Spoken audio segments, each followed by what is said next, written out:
እንገናኝ ስትለኝ ካለማመኔ የተነሳ እጄ ላይ የነበረው ነገር ራሱ ወድቆ ተሰበረ። ችግር የለውም። የተሰበረውን ዕቃ እኔ እከፍላለሁ። ዕቃ አይደለም፣ የጎረቤት ልጅ ነው። ምን ያህል አድናቂ እንደሆንኩ ግን ታውቃለህ? ዋው፣ ያው ብዙ ሰው ነው የሚያደንቀኝ። ከኔ ግን አይበልጡም። እኔ እኮ የሰራሃቸውን ነገሮች በጠቅላላ አይቻቸዋለሁ። ቃለ መጠይቆችን፣ ግጥሞችን፣ ዘፈኖችን ሁሉንም በቃሌ ነው የማውቃቸው። ካላመንከኝ ልልልህ እችላለሁ። ኧረ በፍጹም አምንሻለሁ።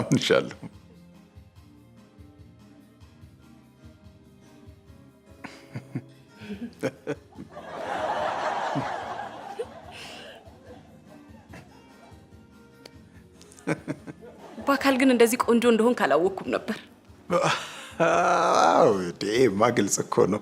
አይኖቹ በጣም ነው የሚያምሩት። በቃ ከዚህ በኋላ ላንቺ ስል አልጨፍናቸው። አፍንጫም ደስ ይላል፣ ጆሮቹ ያምራሉ። እስኪ ጥርስ የበዓል በግ አደረግሽኝ እኮ። አርደሽ ልትበይኝ ነው እንዴ? ደስ ይለኛል ማለት ስቀልድ ነው። አዎ እሱ ይሻላል። እስቲ ስለ አንቺ እናውራ ደግሞ። ምንድን ነው የምትሰሪው? ምንም ማለት ስራ አንተ ነህ። ስነሳም ስሄድም ስቀመጥም ስወጣም ስገባም አንተን ማየት ነው ስራዬ። እኔ ያለ ምን ሰርቼ ነው እንደዚህ? እንዴ ምን ያልሰራው ነገር አለ? ትዝ ይለኛል ለመጀመሪያ ጊዜ ያየው ሰዓት ልቤ ቀጥ ልትል ነበር። ከዛ ይሄን ልጅ አግኝቼ ተዋውቄው አድናቆትና ፍቅሬን መግለጽ አለብኝ ብዬ ለራሴ ቃል ገባሁ። እንደዚህ ሰው ያደንቀኛል ብዬ አንድ ቀንም አስቤው አላውቅም ነበር። ካሁን በኋላ እንደዛ እንዳታስብ። እሺ። ቤት እኮ ማንም የለም። ለምን እዛ ሄደን እንደፈለግን አንሆንም? አይ ችግር የለውም። እዚሁ ሰው ባለበት ብናወራ ይሻላል። ምን ነው ታግተኛለች ብለህ ፈራህ እንዴ? አትፍራኝ እሺ። እኔ እኮ በራስ መንገድ ነው እንድትወደኝ የምፈልገው። እስቲ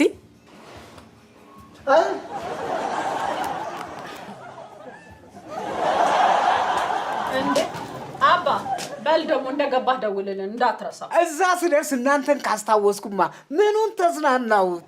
እሱስ እውነት ነው። በቃ ሰላም ግባ። ምንም አትጨነቁ። የሚሄደው እኮ ሐዋሳ ነው እኮ። ደግሞ ሐዋሳ ብሬሳቱ መጣ ሊበላሳ ሲባል ሰምታችሁ አታውቁም? ማንም ሰምቶ አያውቅም። ግን ይሁን ያርግ። ምቀኛ ሐዋሳ ብሬሳቱ መጣ ሊበላሳ ሐዋሳ። አይ ብሬ ያስቀኛል እኮ። የወሰድሻትን ኪሮሽና ክሬን ቁጭ አድርጊ። አንቺ እንደወሰድሻት አውቃለሁ። አይ ብሬ ያስቀኛል እኮ። አንቺ ንቆር አምጪ። በቃ ነገ የለም ሰው የማይደርስበት ሩቅ ቦታ ውስጥ ጥዬዋለሁ። አንቺን ራስሽን ሰው የማይደርስበት ሩቅ ቦታ ሳልጥልሽ አምጪ። ቆይ አንቺ ምንድነው እንደዚህ የሚያደርግሽ? ለልጅሽ እኮ ነው የምሰራው። በቃ እሺ ቀንቼ ነው። ምን? አንቺ ለስንታዩ ታስቢላታለሽ፣ እኔ ግን አላስብላትም። ታዲያ እሱ እኮ ያንቺ ችግር ነው። እሱማ አውቃለሁ፣ ግን ሲንግል ማዘር መሆን በጣም ነው የሚከብደው። ችግሩ እኮ አንቺ ራስሽን እንደ ሲንግል እንጂ እንደ ማዘር ስለማታዩ ነው። አንቺ እየቀለድሽ ነው እንዴ? እኔ እኮ የምሬን ነው። እሺ በቃ ሌላውን ታዩ። ግን እኮ አንቺም እንደ እናት ለልጅሽ ማድረግ ያለብሽን ነገር ሁሉ አድርገሻል። እስቲ ለምሳሌ ምን አድርጌላት አውቃለሁ? ለምሳሌ ሲርባት አጥብተሻታል። አየሽ፣ ምንም አድርጌላት አላውቅም። እሺ በቃ ካልሲውን አንቺ ስሪላት። እውነትሽን ነው? ምን ምርጫ አለኝ? እንደዚህ ያለቃቀሽብኝ። ይሄኔ እህት አመሰግናለሁ። ደግሞ ቀስ ብለሽ ተለማመጂ፣ ትዕግስት ይፈልጋል። እሺ እንደዚህ ነው አይደል? ደህና ዋልክ ብሬ።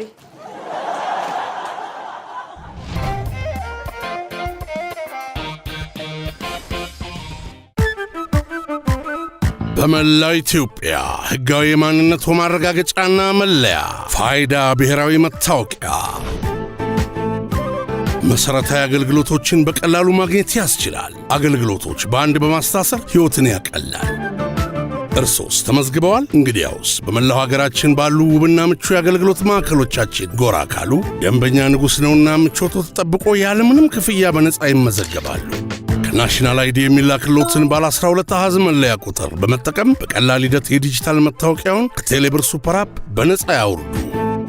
ፋይዳ ብሔራዊ ዲጂታል መታወቂያ ታትሞ እንዲደርሶ ከፈለጉ ደግሞ በቴሌብር ሱፐር አፕ የኤንአይዲ ፋይዳ ፕሪንቲንግ መተግበሪያ አስቸኳይ ከሆነ በ6 የሥራ ሰዓታት ወይም በመደበኛ ከ2 እስከ 6 ቀናት እንደ ምርጫው በመረጡት የአገልግሎት ማዕከል መረከብ ይችላሉ። ዲጂታል መታወቂያ ለአካታች ዲጂታል ኢኮኖሚ ኢትዮ ቴሌኮም።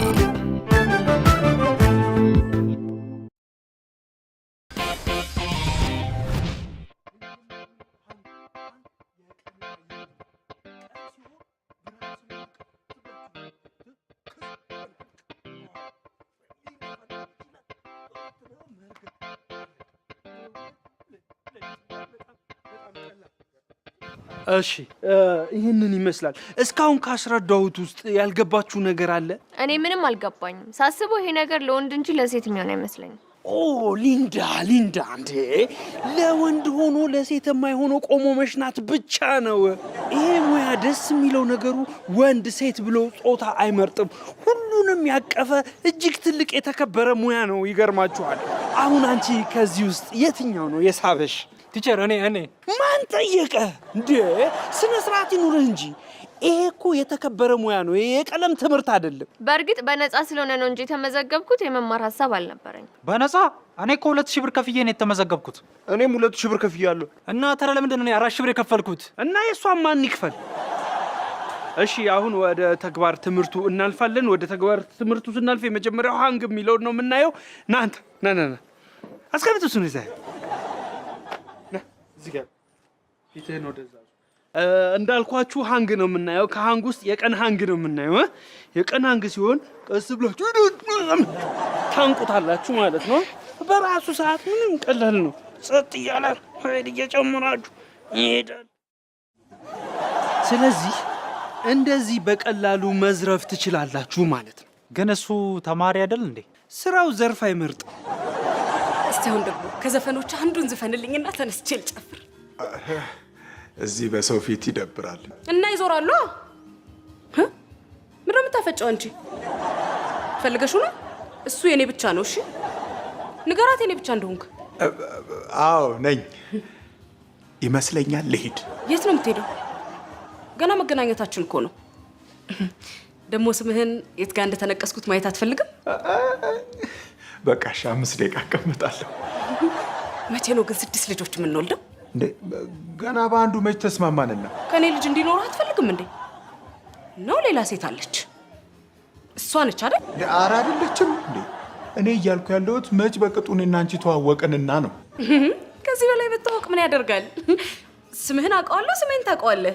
እኔን ታውቀኛለህ፣ ቤትህን አውቀዋለሁ። ቤቴን? አዎ፣ የሚወዱትን ሰው ሲወጣና ሲገባ እንደማየት ምን የሚያስደስት ነገር ይኖራል? ትከታተይኛለሽ ማለት ነው? ልክ እንደ ድራማ ነው።